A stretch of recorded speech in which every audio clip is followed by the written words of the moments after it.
رمضان ایسے گزرتے رہیں گے، زندگیاں گزرتی رہیں گی، مقصد حاصل نہیں ہوگا۔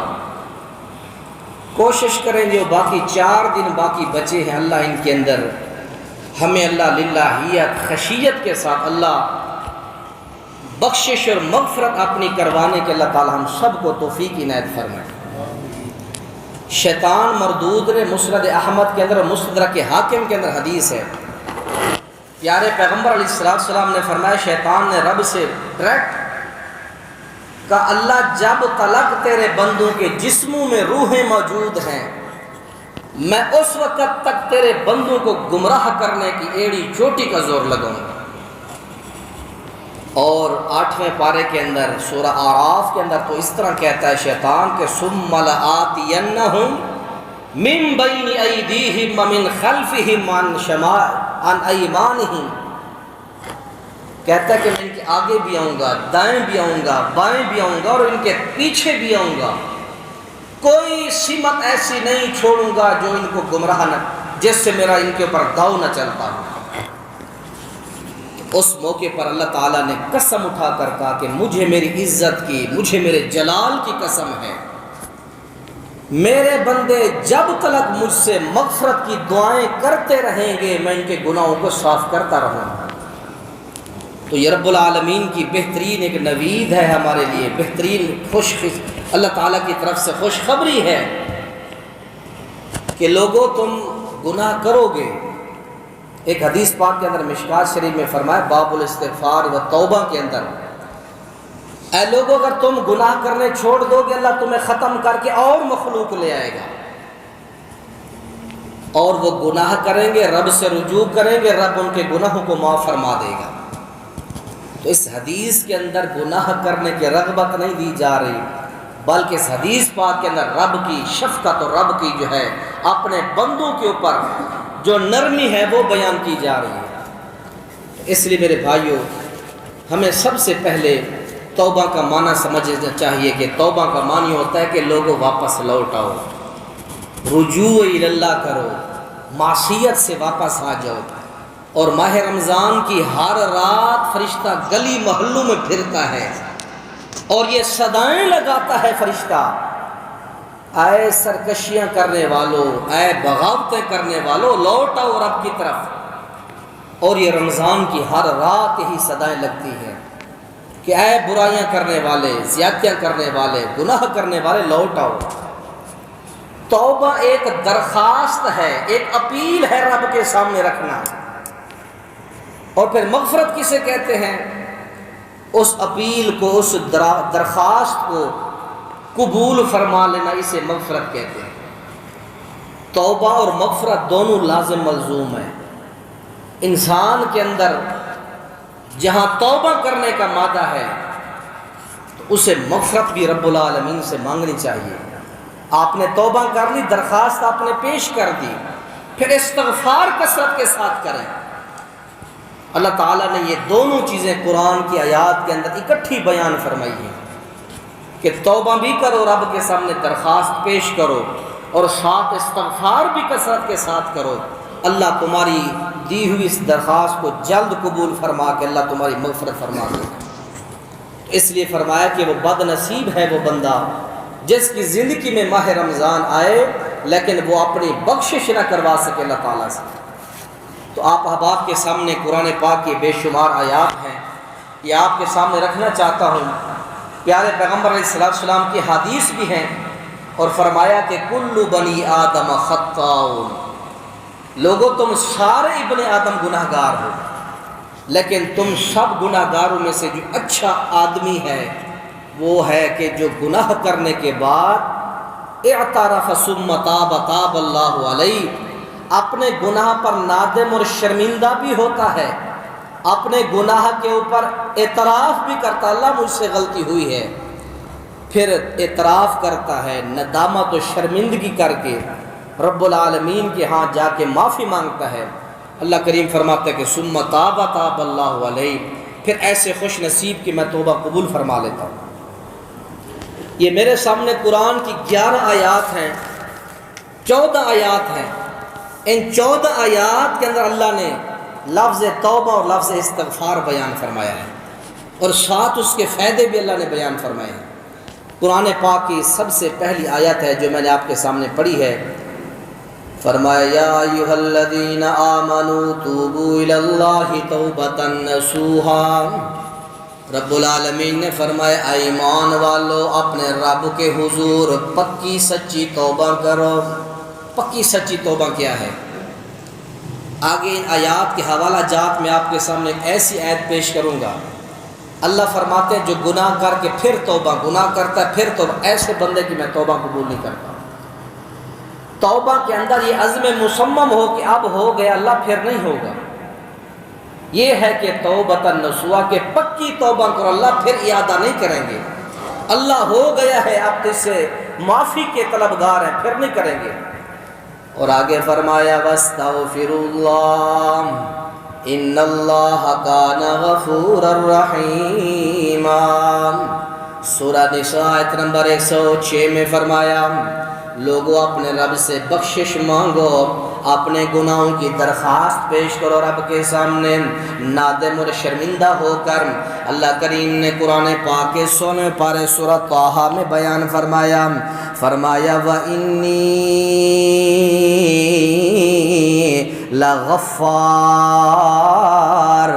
غفار فرمایا کہ میں بہت زیادہ معاف کرنے والا ہوں۔ کس کو معاف کرنے والا ہوں؟ اللہ نے 4 باتیں بیان فرمائی۔ لمن تابا، جو توبہ کرے، وآمن، ایمان لے آئے، وعمل صالحا، جو نیک کام کرے، ثم اہتدی، پھر ہدایت کے اوپر ڈٹ جائے۔ نیند کرنے والے بھائی اوپر دیکھو یار، اللہ کے بندے جن کو نیند آ رہی ہے وضو کر لیں، نیند نہ کریں۔ 10-15 منٹ ہوتے ہیں تم چسک میں پڑ جاتے ہو، میری طرف دیکھو گے بات سمجھ آئے گی۔ اللہ کریم فرماتے ہیں لغفار، میں بہت زیادہ معاف کرنے والا۔ اللہ کس کو معاف کرنے والا ہے؟ فرمایا کہ اس بندے کو جو بندہ آمانہ، ایمان لے آئے، ہم سب ایماندار ہیں، وہ آمانہ، سب ایمان لے آئے ہیں اور یہ نیک اعمال کرنے کے لیے آئے ہوئے ہیں۔ اللہ کریم نے فرمایا ایمان بھی لے آئیں، توبہ بھی کریں، نیک اعمال بھی کریں، اور اس کے بعد توبہ کے اوپر، اپنی ہدایت کے اوپر ڈٹ جائیں۔ جس طرح اللہ کریم نے اپنے قرآن پاک کے 24ویں پارے میں فرمایا ان الذین قالوا ربنا اللہ ثم استقاموا، جو لوگ ایمان لے آتے ہیں، ایمان لانے کے بعد ایمان پر ڈٹ جاتے ہیں، پھر پریشانی نہیں آتی ان کو، جو جس طرح معاملات کرتا رہے، پھر فائدہ کیا ہوتا ہے؟ تتنزل علیہم الملائکہ، اللہ کی رحمت کے فرشتے آتے ہیں۔ پھر اللہ کریم نے فرمایا لا خوف علیہم ولا هم يحزنون، نہ دنیا میں ان کے اوپر خوف و ہراس ہوتا ہے، نہ دنیا کے اندر کسی کے معاملے سے پریشرائز ہوتے ہیں، دلیر بن کے، جرت والے بن کے، مواحد بن کے زندگی گزارتے ہیں، ڈٹ جاتے ہیں حق کے اوپر۔ اللہ کریم کے قرآن کی بے شمار میرے سامنے آیات کی ترتیب بنی ہے۔ اے نہ قرآن پاک کی سب سے پہلی آیت لوگوں، جو بندے توبہ کرتے ہیں، اللہ کریم سورہ نور کے اندر فرماتے ہیں لعلکم تفلحون، لوگوں توبہ تم کرو، اللہ فرماتا ہے میں تمہیں کامیاب کر دوں گا۔ اور نہ قرآن پاک کا دوسرا مقام سنتے جائیے، توبہ لوگوں کرنا ہمارا کام ہے اور توبہ کو قبول کرنا اس اللہ کا کام ہے۔ دنیا کا کوئی مولوی، عالم فاضل، کوئی قاری، کوئی مجدد، کوئی شیخ، کوئی توبہ قبول نہیں کر سکتا۔ توبہ کرنا ہمارا کام ہے اور توبہ کو قبول کرنا اس کا کام ہے۔ قرآن سنتے جائیں، سورہ شعراء آیت نمبر 25 ہے، فرمایا وَهُوَ الَّذِي يَقْبَلُ التَّوْبَةَ عَنْ عِبَادِهِ، اپنے بندوں کی توبہ قبول کرتا ہے تو صرف اوپر والا کرتا ہے اور کوئی نہیں کرتا۔ اے نہ قرآن پاک کا تیسرا مقام بیان کرتا جاؤں۔ اللہ کریم نے سورہ زمر آیت نمبر 53 میں فرمایا قُلْ يَا عِبَادِيَ الَّذِينَ أَسْرَفُوا عَلَىٰ أَنفُسِهِمْ لَا تَقْنَطُوا مِن رَحْمَتِ اللَّهِ، او میرے بندو جتنی بڑی تم نے غلطیاں کر لی ہیں سوائے شرک کے، جتنی بڑیاں غلطیاں لے آؤ، ہاں شرک بھی ہو جائے، جب تک یہاں تک سانس نہیں آ جاتی، ملک الموت نہیں آ جاتا، اس وقت سے پیچھے پیچھے جتنی بھی غلطیاں کرو میں اللہ معاف کرنے کے لیے تیار ہوں۔ ما لم یغرغر، یہ حلق میں جب روح اٹک جائے گی نا، جب موت آئے گی، جب موت آتی ہے پاؤں سے روح نکلنی شروع ہوتی ہے، فرشتہ پاؤں سے دبوچنا شروع کرتا ہے، روح نکلتی نکلتی آپ کے سر سے نکل جاتی ہے، آنکھیں اس لیے کھلی کی کھلی رہ جاتی ہیں۔ اس لیے اللہ کے نبی نے فرمایا لوگوں موت کے آخری لمحے سے پہلے پہلے جتنے بڑے گناہ کر لو اللہ کریم فرماتا ہے میں معاف کر دوں گا۔ اللہ کریم نے قرآن کے اندر سورہ یونس میں فرمایا ایک دنیا کا بڑا بدبخت انسان گزرا ہے، اس امت کا بہت بڑا، پچھلی امت کا بڑا فرعون گزرا حضرت موسیٰ کے دور کا، جب اس کو اللہ نے اٹھا کے پانی میں غرق کیا، اس وقت زبان پر کہتا ہے آمنت بالذی آمن بہ، اب میں اس رب پر ایمان لے آیا جس رب پر موسیٰ اور ہارون ایمان لے آئے۔ اللہ کریم نے فرمایا بدبخت اب تیرا ایمان قبول نہیں ہونا، فَالْيَوْمَ نُنَجِّيكَ بِبَدَنِكَ لِتَكُونَ، اب ایمان قبول نہیں ہونا۔ جب حلق کے اندر روح آ جائے مرنے کے قریب ہو، بس اتنا فاصلہ رہ گیا اب توبہ کرتے ہو، اب توبہ نہیں ہے، بس دروازے بند ہو گئے توبہ کے۔ جب یہاں روح آ جاتی ہے حلقوم کے اندر ایک بلشت کا فاصلہ رہ جاتا ہے، یہاں سے گئی روح ختم، روح کا جسم کا کنیکشن ختم ہو گیا، اس وقت روح نکلتی ہے، اس وقت اس لمحے میں توبہ قبول نہیں ہوتی۔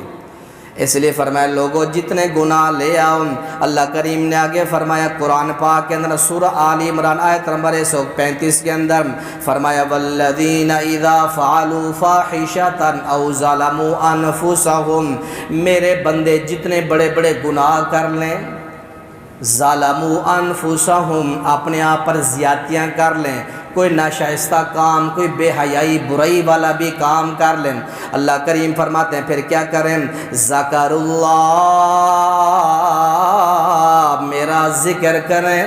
نمبر 2 فرمایا فاستغفروا، اور اپنے گناہوں کی بخشش مانگیں۔ اللہ کریم فرماتے ہیں وَمَن يَغْفِرُ الذُّنُوبَ إِلَّا اللَّهُ، او لوگو لاؤ کون ہے دنیا میں جو تمہارے گناہوں کے اوپر قلم پھیر دے مغفرت کے، کوئی نہیں ہے سوائے میں ہوں۔ ظلم کر لو، زیادتیاں کر لو، اپنے نفسوں پر یا دوسروں پر ظلم زیادتیاں کرو، پھر معافی مانگ لو، میں تمہارے گناہ صاف کر دوں گا۔ اللہ نے کیسا بہترین انداز، وَمَن يَغْفِرُ الذُّنُوبَ إِلَّا اللَّهُ، او بندیو بتاؤ تو صحیح کون ہے تمہاری غلطیاں معاف کرنے والا؟ لاؤ میرے سامنے کوئی بندہ، اللہ فرماتے ہیں یغفر الذنوب، تمہارے جو گناہوں کو معاف کرے میرے علاوہ کون ہے؟ کوئی نہیں ہے، صرف وہ ہے اللہ۔ اس لیے ہم اس کے سامنے جھکتے ہیں، چھوٹی پریشانی ہے تو اس کے در پر، بڑی پریشانی ہے تو اسی کے در پر، کوئی غم دنیاوی مل جائے تو اس کے سامنے انسانوں کی طرف سے، یا کوئی زمینی یا آسمانی کوئی پریشانی مل جائے تو ہم جھکتے اسی کے سامنے ہیں، کیونکہ ہمارا نظریہ عقیدہ ہے لوگوں کو بخشنے والا بھی وہی اور ٹالنے والا بھی وہی ہے، اس کے علاوہ کوئی نہیں ہے۔ آگے چلیں قرآن پاک کا چوتھا مقام سنیں، 5واں مقام رب العالمین نے فرمایا او توبہ کرنے والوں مجھے تم سے بڑی محبت ہے، ان اللہ یحب التوابین ویحب المتطہرین۔ سورہ بقرہ آیت نمبر 222 میں فرمایا مجھے توبہ کرنے والے اور پاک صاف رہنے والے بڑے پیارے لگتے ہیں۔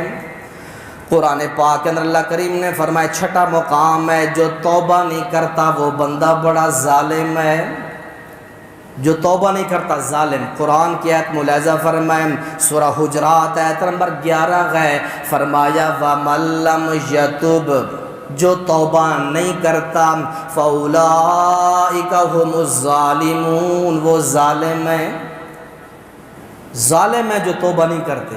اڑ جاتے ہیں اپنے گناہوں کے اوپر، نادم و شرمندہ نہیں ہوتے۔ اس لیے میرے عزیز بھائیوں، 4 دن رہ گئے، چند دن رہ گئے، اللہ کریم کے سامنے رونے والا انداز بنائیں، یا اپنے چہروں سے اپنی آنکھوں سے آنسو نکالیں، آنسو نہیں آتے تو رونے والا منہ بنا لیں، رونے والا چہرہ بنا لیں، اللہ خود معاف کر دے گا۔ وَمَن لَّمْ يَتُبْ فَأُولَٰئِكَ هُمُ الظَّالِمُونَ، توبہ نہ کرنے والے فرمایا ظالم ہیں۔ آئینہ یہ آپ کے سامنے 8ویں آیت رکھتا ہوں، آل عمران آیت نمبر 18، سورہ آل عمران آیت نمبر 18، اس میں اللہ نے فرمایا وَلَيْسَتِ التَّوْبَةُ لِلَّذِينَ يَعْمَلُونَ السَّيِّئَاتِ، ان لوگوں کے لیے کوئی توبہ نہیں ہے جو بار بار ارتکاب کرتے ہیں گناہوں کا۔ یہ سورہ آل عمران آیت نمبر 18 میں اللہ نے فرمایا جو میرے بندے بار بار گناہ کرتے ہیں، عمدن جان بوجھ کر کرتے ہیں، مذاق بنایا ہے انہوں نے رب کی ذات کو، اللہ کریم فرماتے ہیں وَلَيْسَتِ التَّوْبَةُ لِلَّذِينَ يَعْمَلُونَ السَّيِّئَاتِ، ایسوں کے لیے کوئی توبہ نہیں ہے۔ اللہ کے نبی علیہ السلام نے فرمایا ابن آدم جب گناہ کرتا ہے تو دل پر ایک کالا سا سیاہ اتنا ٹکا بن جاتا ہے، نقطتاً سیاہ وہ نقطہ بن جاتا ہے ابن آدم کے دل پر۔ جس طرح وہ گناہ بڑھتا جاتا ہے وہ دل کی سیاہی بھی بڑھتی جاتی ہے، جتنا وہ سیاہی بڑھتی جاتی ہے پھر کیا ہوتا ہے، یہی اللہ نے فرمایا کہ ختم اللہ علی قلوبہم، پھر اللہ کریم ان کے دلوں پر مہر ثبت کر دیتے ہیں، نہ پھر ان کو قرآن سمجھ آتا ہے، نہ حدیث، نہ اللہ کے رسول کا حیا، نہ پھر اللہ کا حیا رہتا ہے۔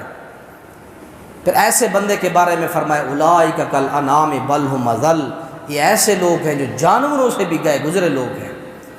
تو اس لیے میرے بھائیو اللہ سے دعا کریں اللہ ہمیں بار بار غلطیوں سے، گناہوں سے اللہ محفوظ فرمائے۔ قرآن پاک کا نامہ مقام ہے، یہ توبہ کا درس صرف بھائیو ہمیں نہیں ہے، جتنے اولو العزم پیغمبر نبی رسل گزرے سبھی توبہ کرتے تھے۔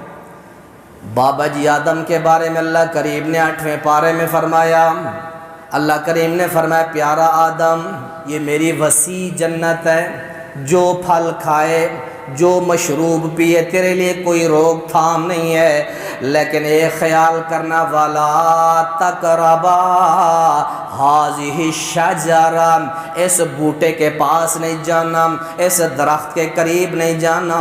لیکن شیطان مردود نے بابا جی کو ورگلایا، کہا کہ اللہ کریم نے تجھ سے ایک ایسا درخت چھپا کے رکھا ہے، اگر تو وہ کھا لے تیرے لیے بادشاہی ہوگی۔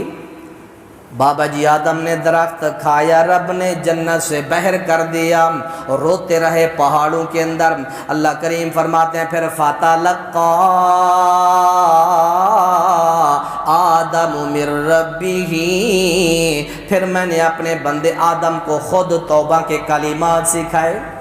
وہ جو کہتے ہیں نا کہ آسمان پر لا الہ الا اللہ محمد لکھا تھا، یہ بات غلط۔ اللہ خود فرماتے 8ویں پارے میں وہ توبہ کے الفاظ کیا تھے؟ حضرت آدم علیہ السلام فرماتے ہیں ربنا ظلمنا انفسنا وَإِن لَّمْ تَغْفِرْ لَنَا وَتَرْحَمْنَا لَنَكُونَنَّ مِنَ الْخَاسِرِينَ، اللہ میں نے گناہ کر لیا، مجھ سے خطا ہو گئی، اللہ اب تو نے معاف نہ کیا، بخشش نہ کی، اللہ میں گھاٹے میں پڑ جاؤں گا۔ حضرت نوح پیغمبر کا بیٹا نافرمان بیٹا ہے، سامنے پہاڑ کے اوپر چڑھ کر کھڑا ہے۔ حضرت نوح فرماتے ہیں اے بیٹا باز آ جا سرکشی سے، بغاوت سے، ایک بہت بڑا سونامی آنے والا ہے، ایک بہت بڑا طوفان آنے والا ہے، آ جا میری کشتی میں سوار ہو جا۔ وہ کہتا ابو جی یہ بڑے بڑے پہاڑ آپ کو نظر نہیں آ رہے، یاسمونی من الماء، اے بابا جی مجھے پہاڑ بچا لیں گے، میں تیرے قافلے میں نہیں بیٹھتا، میں ایمان والوں کی جماعت میں نہیں بیٹھتا۔ بابا جی بار بار بلا رہے ہیں، بیٹا نافرمانی کے نعرے لگا رہا ہے، اللہ کو بھی غصہ ہے۔ اللہ نے فرمایا پیغمبر مجھے نہ کہنا رحم کرنے کے بارے میں، تیری بات نہیں مانتا، میرا حیا نہیں کرتا، تو اس کے بارے میں کہہ رہا ہے کہ اس کو معاف کر۔ اللہ پھر شدید غصے میں آ گئے۔ اللہ نے فرمایا فلا تسألنی، اگر تو نے دوبارہ مجھ سے سوال کیا معافی نرمی کا تو تیرے سر سے نبوت کا تاج اتار لوں گا۔ فرمایا کہ جاہلین میں سے کر دوں گا۔ نبی کو اللہ نے اتنی دھمکی دی کہ مجھے اس مشرک کے بارے میں نہ تو خیر خواہی یا اس کی نرمی کے بارے میں درخواست کر۔ باب تھے، اللہ کریم کے سامنے التجا کی، رب نے دھمکی دی۔ اور پھر حضرت نوح پیغمبر نے رب کے غصے کو جب جانا، پھر اللہ کریم کا قرآن کہتا ہے سورہ رات کے اندر، سورہ ہود کے اندر 12ویں پارے کے اندر، کہ حضرت نوح پیغمبر پھر ہاتھ جوڑ کر دست برستہ عرض کرتے ہیں وَإِلَّا تَغْفِرْ لِي وَتَرْحَمْنِي، اللہ تو نے مجھے نہ معاف کیا میں خسارے والوں میں سے ہو جاؤں۔ اللہ کریم کے پیغمبر نوح نے اللہ سے بخشش مانگی، حضرت آدم نے بھی بخشش مانگی، حضرت موسیٰ کلیم کوہ طور پر تختیاں لینے گئے، احکام شریعت کے وہ کاغذات لینے کے لیے، تختیاں لینے کے لیے گئے، اور اپنا نائب پیچھے اپنے بھائی حضرت ہارون کو بنا گئے۔ جب واپس آئے تو وہ سارے پھر ایک سونے کا بچڑا بنا کے سب اس کے سامنے جھکے ہوئے۔ آپ نے فرمایا اللہ کے بندے اتنی میں نے محنت کی، بنی اسرائیل کو وہاں سے بتوں سے مصر سے نکالا، تجھے پیچھے نگران بنا کے گیا، پھر یہ بت پرستی میں لگ گئے، تو کیا کر رہا تھا پیچھے؟ تجھے جو ان کا استاد اور نگران اور نائب بنا کے گیا تھا۔ شدید غصے میں ہے۔ اللہ کا قرآن کہتا ہے یہاں داڑھی سے پکڑا اور سر کے بالوں سے پکڑا، یجرہ کھینچا، پھر اپنی طرف کھینچ کے، تو حضرت ہارون نے فرمایا فلا تشمت بی الاعداء، اے میرے بھائی دشمنوں کو نہ ہنسا، دشمن ہنس رہے ہیں۔ پھر حضرت موسیٰ کلیم کو احساس ہوا تو فوراً رب سے فرماتے ہیں، نامہ پارے میں ہے قال رب اغفر لی ولی وادخلنا برحمتک، اللہ میری بخشش فرما، میرے بھائی ہارون کی بھی بخشش فرما۔ اور حضرت موسیٰ کے بارے میں 20ویں پارے میں ہے ایک قبطی کو مکہ مارا، وہ فوراً مر گیا، تو وہاں حضرت موسیٰ فوراً کہتے ہیں قال رب اغفر لی، اللہ میں نے اپنے نفس پر ظلم کیا، مجھے معاف فرما۔ حضرت داؤد پیغمبر فرماتے ہیں 23ویں پارے میں وَظَنَّ داؤد فَاسْتَغْفَرَ رَبَّهُ وَخَرَّ رَاكِعًا وَأَنَابَ، حضرت داؤد کو جب اللہ نے آزمائش کی بکریوں کے ذریعے، دمبیوں کے ذریعے، تو حضرت داؤد نے بھی فوراً اللہ کریم سے بخشش کا سوال کیا۔ تو اس لیے میرے بھائیوں، اپنے پیغمبر جہانوں کے اور پیغمبروں کے سردار محمد رسول اللہ کی زندگی سنیے۔ اللہ کے پیارے پیغمبر فرماتے ہیں میری امت کے لوگوں، ایک مجلس میں بیٹھ کر 100 مرتبہ استغفر اللہ پڑھتا ہوں۔ یہ میرے اور آپ کے پیغمبر جناب محمد رسول اللہ کی زندگی ہے۔ ایک مجلس میں بیٹھ کر ایک دن میں فرمایا میں 100 مرتبہ کہتا ہوں استغفر اللہ، استغفر اللہ، اللہ میری بخشش فرما، اللہ میری بخشش فرما۔ ایک مجلس میں ایک دن 100 مرتبہ اللہ کے نبی فرماتے ہیں۔ تو اس لیے میرے بھائیوں، یہ چاند ایک احادیث میں آپ کے سامنے رکھنا چاہتا ہوں کہ اللہ کے نبی علیہ السلام کس قدر، اور ایک حدیث پاک کے اندر ہے کہ اللہ کے نبی نے فرمایا کہ وَأَتُوبُ إِلَيْهِ فِي الْيَوْمِ أَكْثَرَ مِنْ 70 مرہ، ایک دن میں 70 مرتبہ، اور ایک حدیث میں ہے کہ فی یوم 100 مرۃ، ایک دن میں 100 مرتبہ اپنے رب کے حضور استغفار کرتا ہوں۔ تو اس لیے میرے بھائیو اللہ ہمیں بھی توفیق دے کہ ہم بھی دن کے اندر 100 مرتبہ استغفار کریں۔ اور استغفار کی برکتیں کیا بیان فرمائی؟ فرمایا من لزم الاستغفار جعل اللہ لہ من کل ہم فرجا، جو لوگ استغفار کو کثرت سے کرتے ہیں اللہ ان لوگوں کے غموں کو دور فرما دیتا ہے اور ان کو ہر مشکل سے اللہ نکلنے کے راستے دکھا دیتا ہے۔ وَيَرْزُقُهُ مِنْ حَيْثُ لَا يَحْتَسِبُ، اور وہاں سے رزق روٹی دیتا ہے جہاں سے ان کا وہم و گمان تک نہیں ہوتا، وہاں سے اللہ کے غیبی خزانوں سے رزق آتے ہیں۔ اور اس طرح اللہ کے نبی علیہ السلام نے فرمایا کہ ایک بنی اسرائیل کا آدمی تھا جس نے فی بنی اسرائیل رجل قاتل 99 رجلا، بنی اسرائیل کا ایک بندہ تھا، بڑا قاتل تھا، 99 لوگوں کو اس نے ایک بھی وقت کے اندر قتل کیا۔ اور پھر ایک راہب کے پاس، ایک آدمی کے پاس آیا، آ کر کہنے لگا الہ توبۃ، کیا میرے لیے بھی توبہ کی گنجائش ہے؟ اس عالم نے، اس آدمی نے کہا کہ لا، تیرے لیے کوئی توبہ کا دروازہ نہیں ہے۔ تو اللہ کے نبی نے فرمایا اس بندے نے اس کو بھی پکڑ کے قتل کر کے 100 پورے کر دیے۔ پھر اس نے پوچھا کہ میں توبہ کرنا چاہتا ہوں، توبہ کا احساس، رب کا ڈر دل میں ہے۔ پھر کسی نے کہا جا فلاں بستی کے اندر ایک عالم ہے، راہب ہے، وہ تجھے بتائے گا توبہ کیسے کرنی ہے۔ اللہ کے نبی نے فرمایا جا رہا ہے راستے میں، راستے کے اندر روح قبض ہو گئی، اور جنت کے فرشتے بھی آ گئے، جہنم کے بھی آ گئے۔ اللہ کے پیغمبر فرماتے رب نے اعلان کیا، اے گناہ والی زمین جو پیچھے چھوڑ کے آ رہا تھا، تباعدنی، دور ہو جا مجھ سے۔ اور اس زمین کو کہا کہ جو زمین جس کی طرف جا رہا تھا، اے زمین تو تھوڑا قریب ہو جا۔ اللہ نے فرمایا کیسو، اب پمائش کرو، جس زمین کے یہ زیادہ قریب ہوگا اسی زمین کے فرشتے اس کو لے جائیں گے۔